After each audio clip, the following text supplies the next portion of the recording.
42. 장사꾼의 낙타가 죽은 비유. 어떤 장사꾼이 장사하러 다니다가 도중에서 낙타가 갑자기 죽었다. 낙타 등에는 여러 가지 보물과 곱고 부드러운 모직물과 갖가지 잡다한 물건들이 많이 실려 있었다. 낙타가 죽자 곧 그 가죽만 벗겨 가지고 장사꾼은 그것을 버린 채 길을 그대로 가다가 두 제자를 앉히고 말하였다. 낙타 가죽을 잘 보살펴 적거나 썩게 하지 말라. 그 뒤에 비가 왔다. 두 제자는 미련하고 어리석어 좋은 모직물로 모두 낙타 가죽을 덮었고 모직물은 모두 썩어 문드러졌다. 가죽과 모직물의 가치는 큰 차이가 있는데 그들은 어리석었기 때문에 모직물로 가죽을 덮었던 것이다. 세상의 어리석은 사람들도 그와 같아서 살생하지 않는 사람은 빈 모직물에 비유한 것이고 낙타 가죽은 재물에 비유한 것이며 비가 와서 젖고 썩은 것은 밤이람으로써 선행을 깨뜨리는 것에 비유한 것이다. 살생하지 말라는 계율은 곧 부처님 법신이 되는 최상의 묘한 인이다. 그러나 그것은 닦지 않고 다만 재물로서 온갖 탐묘를 만들고 많은 스님들을 공양하면서 그 근본을 버리고 지말적인 것만 취한다. 그리하여 근본을 구하지 않고 5갈래 세계를 떠돌아다니면서 스스로 벗어나지 못한다. 그러므로 수행하는 사람은 마땅히 전이란 마음으로 살생하지 않는 계율을 지녀야 하는 것이다. 43. 큰 돌을 가는 비유. 어떤 사람이 커다란 돌 하나를 갈고 있었다. 부지런히 공을 들여 갈아서 오랜 세월이 지나서야 조그만 장난감 소 하나를 만들었는데 들인 공이 매우 많은 것에 비해 얻은 것은 아주 적었다. 세상 사람들도 그와 같아서 큰 돌을 간다는 것은 부지런히 애써 공부하는 것에 비유한 것이고 조그만 소를 만들었다는 것은 명예를 위해 서로 시비를 따지는 것에 비유한 것이다. 무릇 공부하는 사람은 정밀하고 미세한 데까지 연마하고 생각하며 박학하게 많이 알아 그대로 실천하며 훌륭한 결과를 원대하게 구해야 하는 것이다. 그렇지 않고 당장의 명예만 구하면 교만하고 거만하여 허물과 근심만 더욱 자라나게 할 것이다. 44. 떡 반 개를 먹으려 하는 비유. 어떤 사람이 배가 고파 7장의 부침개를 먹으려 하였다. 그러나 6장 반을 먹자 벌써 배가 불렀다.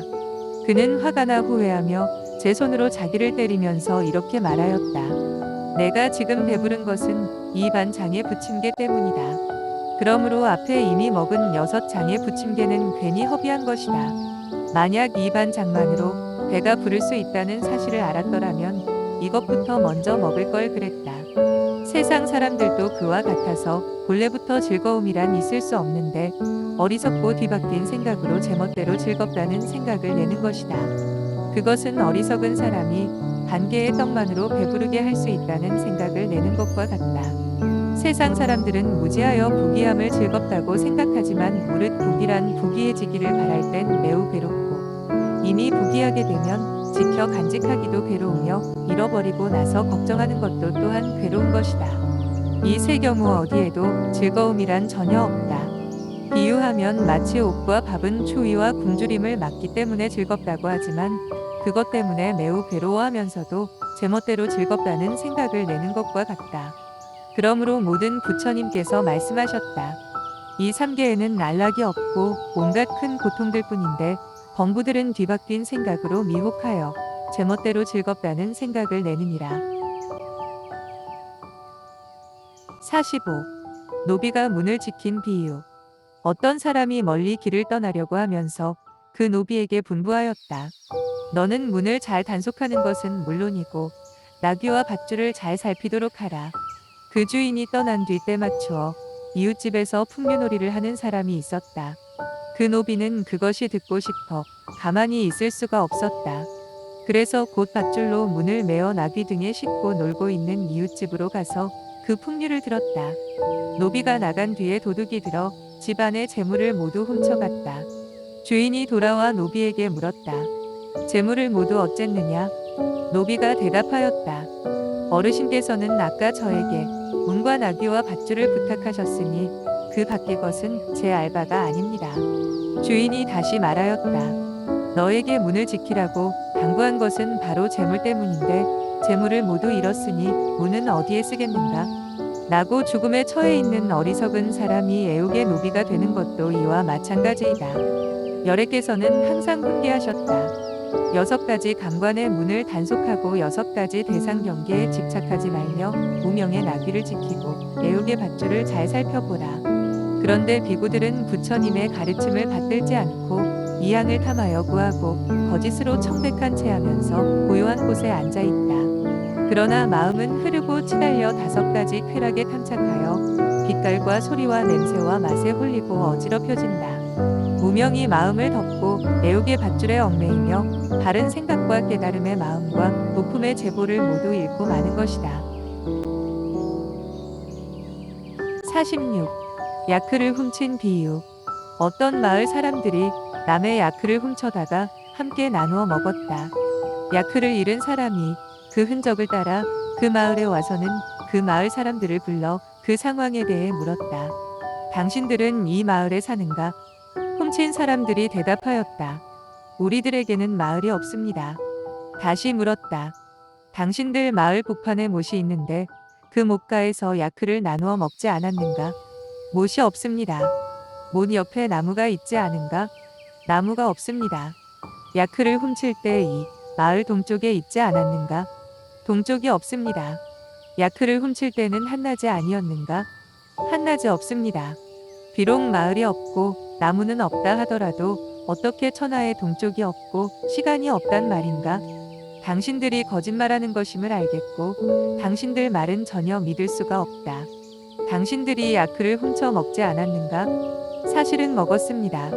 계율을 깨뜨린 사람도 그와 같아서 자기의 죄를 덮어두고 드러내려 하지 않지만 죽어서 지옥에 들어가면 여러 하늘의 선신들이 천안으로 보기 때문에 덮어 감출 수 없는 것이다.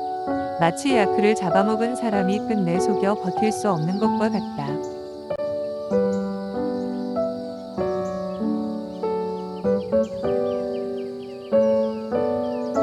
47.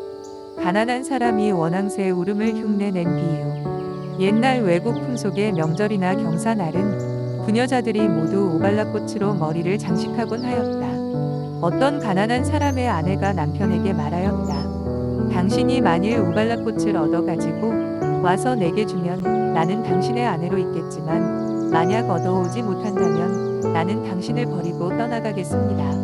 그 남편은 이전부터 항상 원앙새 우는 소리를 잘 흉내내었다. 그래서 곧 왕의 못에 들어가 원앙새 우는 소리를 내면서 오발라꽃을 훔치고 있었다. 그때 못지기가 물었다. 못 가운데 그 누구냐? 그 가난한 사람은 그만 실수하여 대답하였다. 나는 원앙새입니다. 못지기는 그를 붙잡아 데리고 왕에게로 갔다. 잡혀가는 도중에 그는 다시 부드러운 소리로 원앙새 우는 소리를 내었다. 못지기가 말하였다. 너는 아까는 원앙새의 울음소리를 내지 않고서 지금 내어 무슨 도움이 되겠느냐? 세상의 어리석은 사람도 이와 같아서 목숨이 마치도록 살생하면서 온갖 악업을 짓고 마음과 행을 잘 다루어 선을 익히지 않다가 임종 때가 되어서야 비로소 말한다. 나도 지금부터 선업을 닦고 싶다. 그러나 옥졸이 그를 데리고 가서 염라왕에게 넘기면 아무리 선업을 닦고자 하나 그럴 수가 없으니 그것은 마치 저 어리석은 사람이 왕에게 끌려가면서 비로소 원앙새의 울음소리를 낸 것과 같다.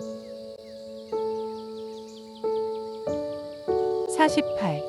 여우가 부러진 나뭇가지에 맞은 비유. 어떤 여우가 나무 밑에 있었는데 바람이 불어 나뭇가지가 부러져 여우의 등 위에 떨어졌다. 여우는 곧 눈을 감고 나무를 쳐다보지 않고 그곳을 떠나 들녘으로 달아났다. 날이 저물어도 그는 돌아오려 하지 않았다. 여우는 멀리서 바람이 불어 큰 나뭇가지가 아래 위로 흔들리는 것을 보고 말하였다. 나를 곧 나무 밑으로 오라고 부르는구나. 어리석은 제자들도 그와 같아서 이미 집을 떠나 스승을 가까이 하였다가도 조금 꾸지람을 듣고는 곧 달아난다. 그 뒤에 나쁜 벗을 만나 끝없이 번민하다가는 비로소 본래 스승에게로 돌아간다. 이와 같이 오가는 것을 어리석고 미혹한 것이라 한다.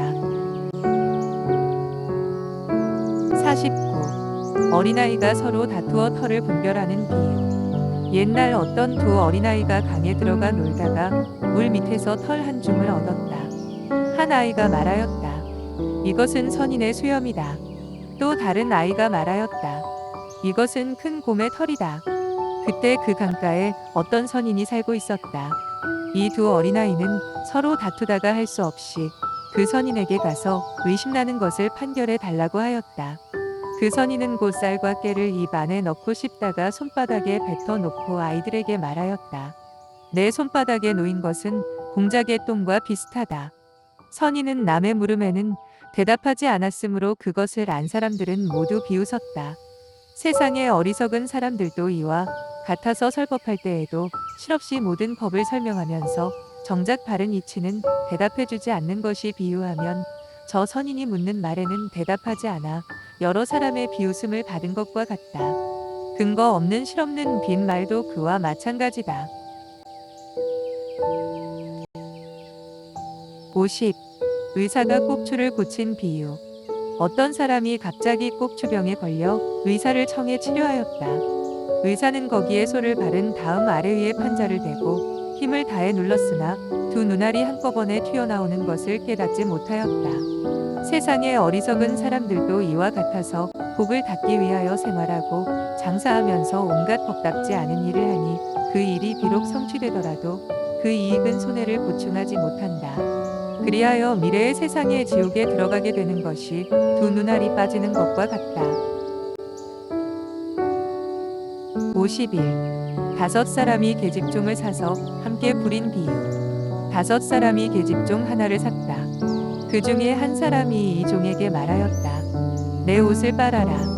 다음에 또 한 사람도 말하였다. 내 옷을 빨아라. 그 종은 다음 사람에게 말하였다. 저 분의 옷을 먼저 빨게 되어 있습니다. 그러나 뒷사람이 화를 내며 말하였다. 나도 저 앞에 사람과 함께 똑같이 돈을 내고 너를 샀는데 왜 저 사람 것만 먼저 빨려 하는가? 그리고는 매 10대를 때렸다. 이와 같이 다섯 사람이 모두 각기 10대씩 때렸다. 오음도 그와 같다. 번뇌의 인연이 모여 이 몸을 이루었는데 그 오음이 항상 생로병사의 한량없는 고뇌로 중생을 매질한다.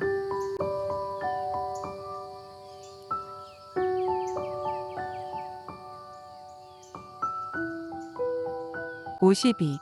악사가 음악을 연주한 비유. 어떤 악사가 왕 앞에서 음악을 연주하였다. 왕은 돈 1000냥을 주기로 약속하였고 뒤에 악사가 왕에게 돈을 요구하였다. 그러나 왕은 주지 않고 말하였다. 내가 아까 음악을 연주하였지만 그것은 한낱 내 귀만 즐겁게 하였을 뿐이다. 내가 너에게 돈을 주겠다고 한 것도 내 귀를 즐겁게 한 것이다. 세상의 과보도 그와 같아서 인간이나 천상에서 비록 조그만 즐거움을 받더라도 그것은 실속이 없어 덧없이 멸하고 또한 오래 머물지 못하는 것이 마치 저 공허한 음악 소리와 같은 것이다.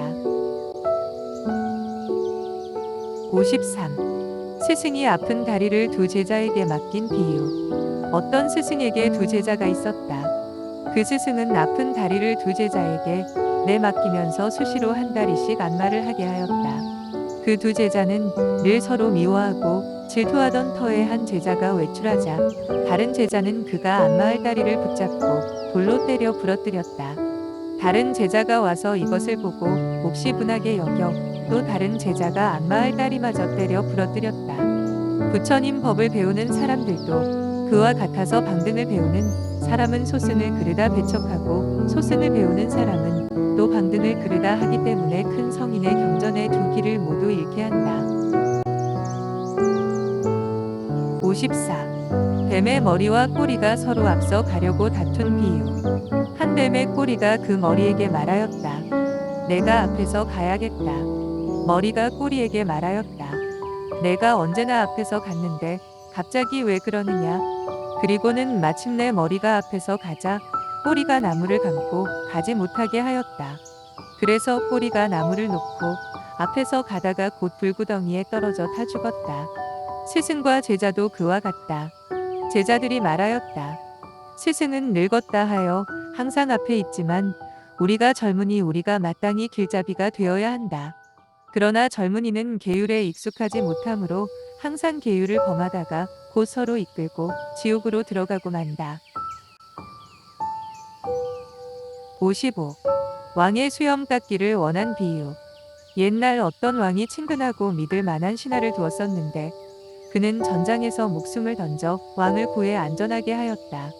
왕은 매우 기뻐하며 그의 소원을 들어주려고 그에게 물었다. 그대가 바라는 것이 무엇인가?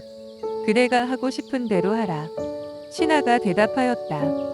왕께서 수염을 깎으실 때 저를 시켜 깎게 해 주십시오. 왕이 말하였다. 그 일이 내 마음에 맞는다면 내 소원을 들어주리라. 이런 어리석은 사람을 세상 사람들은 모두 비웃으면서 말하였다. 나라의 반을 달라고 하여 다스리던지 아니면 재상의 자리라도 얻을 수 있었는데 구태여 천한 직업을 구하다니. 어리석은 사람들도 그와 같다. 모든 부처님께서 한량없는 법 동안 어려운 행과 괴로운 행을 겪은 뒤 스스로 부처가 되신 것이다. 그러므로 혹 부처님을 만나거나 남기신 법을 만나거나 사람의 몸이 되는 것은 모두 얻기 어려워 마치 눈먼 거북이가 물 위에 떠다니는 나무 구멍을 만나는 것과 같다. 이 만나기 어려운 두 가지를 이제 우리가 만났지만 그 뜻이 용렬하여 조그만 계율을 받들어 가지고는 곧 족하다 생각하고 열반에 수승하고 묘한 법을 구하지 않는다. 그리하여 더 나아가 구할 마음조차 사라지고 스스로 삿된 일만 행하면서 곧 만족스럽게 생각한다.